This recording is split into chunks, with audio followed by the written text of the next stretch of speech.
In a small village nestled between rolling hills and a tranquil river, lived an old man named Marcus. He was known for his wisdom and calm demeanor, no matter the circumstance. The villagers often sought his counsel, believing he held the secret to a serene life. One summer, the river overflowed, flooding the village and destroying homes. Panic ensued as people scrambled to save their belongings. Yet, amidst the chaos, Marcus remained composed, helping others with a steady hand and a calm voice. When asked how he stayed so calm, Marcus shared a story of his own. "Years ago, I lost everything to a fire. I was consumed by anger and despair, until I met an old traveler who taught me about Stoicism. He said, 'Focus on what you can control and accept what you cannot.' From that day, I began to practice this philosophy. I realized that my emotions, my reactions, are within my control, even if the events around me are not."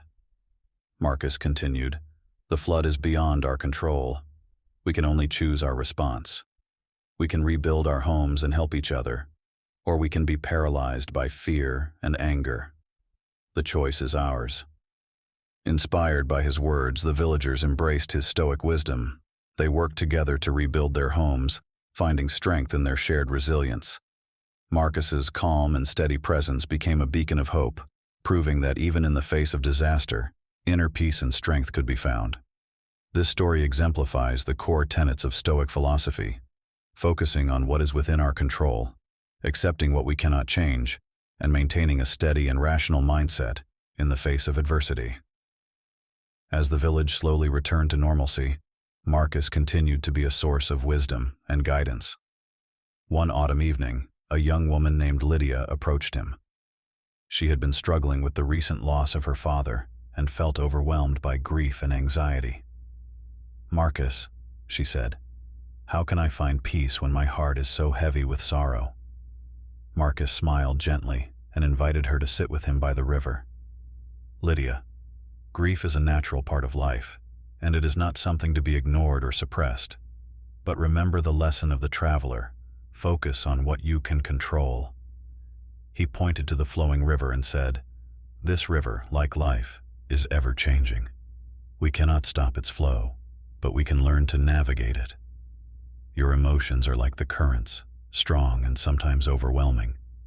Yet within you lies the power to steer your own course." Lydia listened intently as Marcus continued. "In Stoicism, we learn to differentiate between what is within our control, our thoughts, our actions, and what is not, the past, the actions of others. Your father's passing is beyond your control, but how you honor his memory and live your life moving forward is entirely up to you."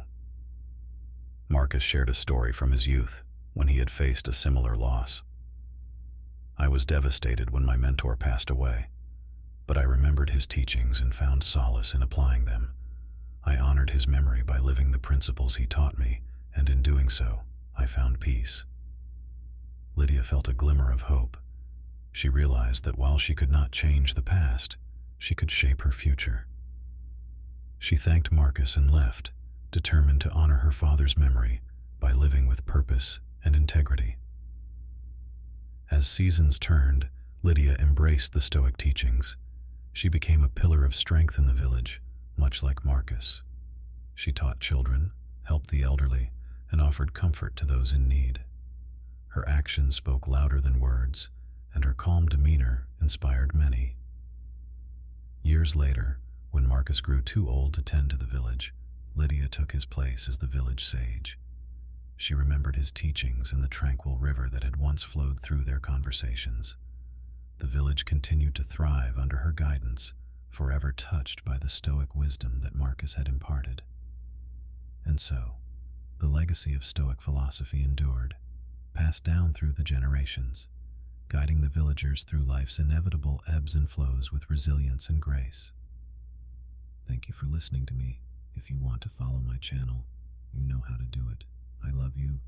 I will see you with my new projects.